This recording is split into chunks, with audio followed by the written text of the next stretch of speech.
Hey guys! So I'm back again today, just like I said I would be. I'm sorry yesterday that you guys wasn't able to see me. I was kind of having a bad day, which today was a little better, but it's days. But anyways, into our Bible.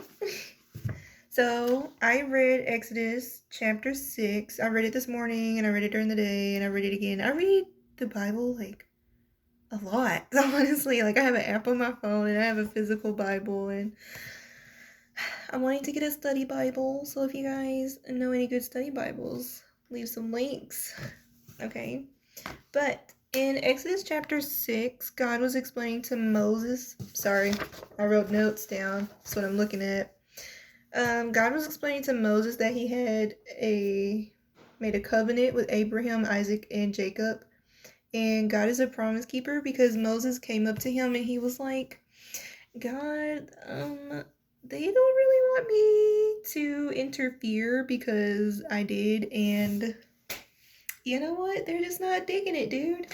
And God is like, well, I kind of made a promise to your forefathers, so you're doing it.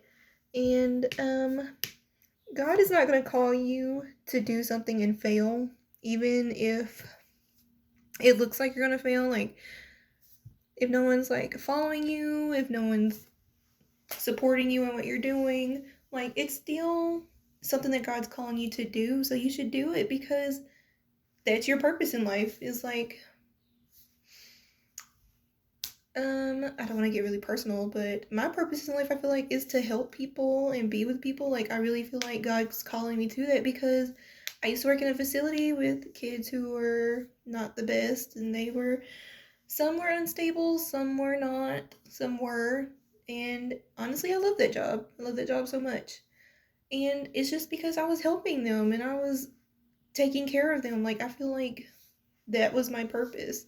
So, yeah. And even when it looks like you'll fail, God will make a way for you because Moses was like, yo, they're just not digging this. Like, they don't want to follow me. They don't want to do anything with this. Like, they want me to stop. And just because other people are telling you to quit, just because the circumstances look wrong, like God's still calling you to do that. And He's gonna make a way for you to do it. Like an Olympic person gets an infection, has to have a leg cut off. Like they're still gonna be able to run. God's still gonna make a way for them. So yeah. And just like Moses said in verse 9, so Moses spoke thus to the children of Israel, but they did not heed Moses because of anguish of spirit and cruel bondage. You can't judge what God is calling you to do based off of your surroundings or people because God put them there to teach you and to help you grow into your calling. If you didn't have people going against you, then that means you're going the wrong way. Because if everybody's supporting everything you're doing, and then that means you're obviously not doing something right. Because if you was doing something right, then there would be people who are trying to question you and trying to help you grow stronger and be more confident in who you are as a person. And we should all really pray to be able to trust into the Lord with our whole heart because if we don't have full faith or trust, then God can't fully help you, which I've been struggling with like today all throughout the day. All I've been saying is trust into the Lord with your whole heart because I've been having to make some difficult decisions and everything with everything that's been going on, which is okay, but I just have to realize that God's taking things out of my hands, that He's taking people out of my life for a reason.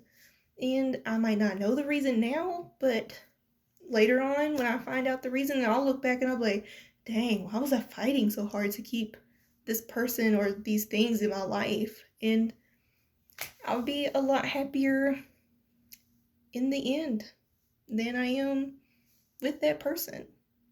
So, yeah, that's Exodus chapter 6. It's basically just like trusting in God to do what He says that you need to do, and knowing that even though if it doesn't look like you're going to succeed in what He's trying to get you to do, if that path that He's lighting for you looks wrong for you, then you still need to trust in Him and know that He is the one who made you. Like He knows everything from you. He's the one who made you, and He knows every single thing about you.